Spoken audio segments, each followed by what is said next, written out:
Okay, so this guy has a couple issues with what we teach, and the first one I want to address is the Sabbath day beginning at dawn. Okay, his question is, why do we not see Yeshua rebuking the Jews or the Pharisees for keeping the Sabbath from evening to evening if that's an incorrect tradition?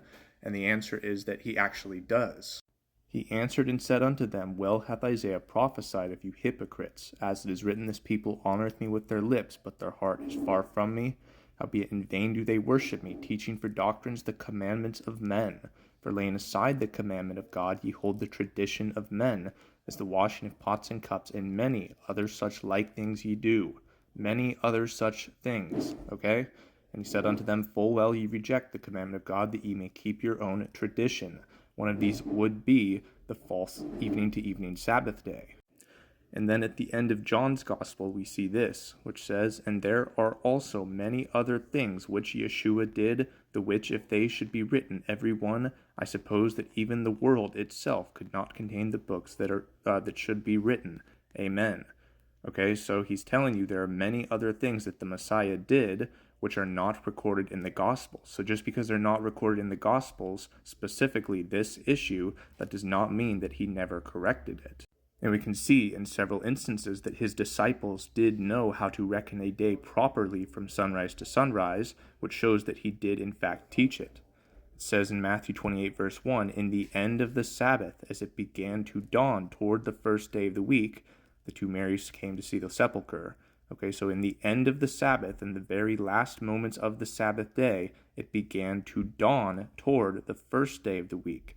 So that means that the very last moments of the Sabbath day, that is when the sun comes up on Sunday. Okay, so that means that the Sabbath is Saturday sunrise to Sunday sunrise, because of course days are 24 hours. All right, and here's Mark's Gospel. This is Mark chapter 4. And the same day, when the even was come, he saith unto them, Let us pass over unto the other side. So the same day at even. How is this possible if even is supposed to start a new day? It's not possible. Morning begins a new day. All right, this is John's Gospel again, John chapter 20. Then the same day at evening, being the first day of the week. Okay, so it's the same day at evening again, still the first day of the week. Okay, so again, John shows that a day begins at sunrise, not at evening. All right, and then here's Acts, written by Luke. And they laid hands on them and put them in hold unto the next day, for it was now eventide. Okay, so they're putting them in hold until the next day. It was already evening. It came to pass on the morrow. Okay, so the morning, the next day, that is after eventide. All right, so all four gospel writers knew that a day began at dawn. Matthew, Mark, John, and then Luke, who wrote the book of Acts. Okay, and then let's also look at how this was since the beginning in Genesis. And God called the light day, and the darkness he called night, and the evening and the morning were the first day. Okay, now let's not just look at what the KJV says here. Let's look at what the little margin notes say as well. And the evening was, and the morning was the first day. So it's not saying evening and morning were the first day. It's saying God does his work for 12 hours. Then the evening was, then the morning came, and that's when the first day ends, at morning of the second day. So each day of creation is morning to morning. This is how it's been from the beginning. Okay, then you might be wondering, where did the evening to evening tradition come from? And the answer is from the Babylonians. The Jewish exile caused Judah to go into Babylon, and that's where they adopted this practice of evening to evening.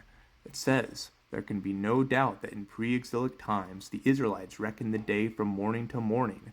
The day began with the dawn and closed with the end of the night following it. Okay, this is from this rabbinic essay. All right, we also have this. In the Old Testament, the earlier practice seems to have been to consider that the day began in the morning.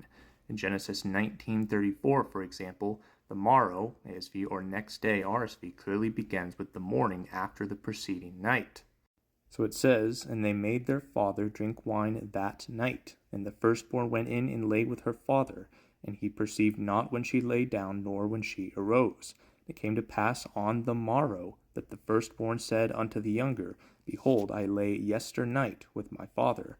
Let us make him drink wine this night also, and go thou in and lie with him, that we may preserve seed of our father. Okay, so It came to pass on the morrow, the firstborn said unto the younger, Behold, I lay yesternight. So the previous night, that is part of a separate day. Let us make him drink wine this night also. That is part of the current day, which began with the morrow. Right, and one more I have saved here. Finally, is significant that in the second temple throughout its entire existence, the practice seems to have been in all ritual matters to reckon the day from dawn to dawn, and not, according to the later practice, from sunset to sunset.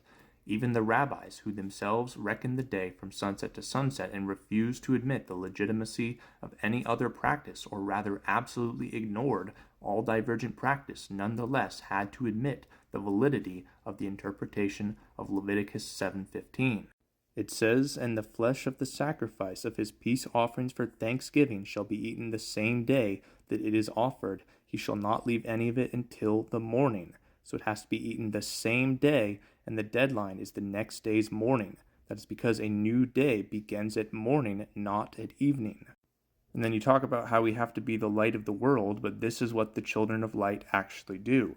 It says, Be not ye therefore partakers with them, for ye were sometimes darkness, but now are ye light in the Lord. Walk as children of light. For the fruit of the Spirit is in all goodness, and righteousness, and truth, proving what is acceptable unto the Lord, and have no fellowship with the unfruitful works of darkness, but rather reprove them. For it is a shame even to speak of those things which are done of them in secret, but all things that are reproved are made manifest by the light. For whatsoever doth make manifest is light. So these children of light, what they're doing is they're reproving sin in the churches. They're not having fellowship with sin and error in people's doctrines. They're reproving it. So it's extremely ironic that you want to say that we're not walking in the light when you're still in darkness. You don't have the day dawning in your heart, and you're not reproving sin, or you think us doing it is wrong at the very least. That's what you're supposed to do as a child of light. You rebuke sin within the church and get people onto that narrow path. Paul also tells us here, Ye are all the children of light and the children of the day. We are not of the night nor of darkness. So come out of this darkness of reckoning a day like a Babylonian from evening to evening. The true Sabbath day is dawn to dawn. You have to be a children of light who reproves sin out of the world and teaches people the truth, and not Babylonian or Jewish fables and false traditions.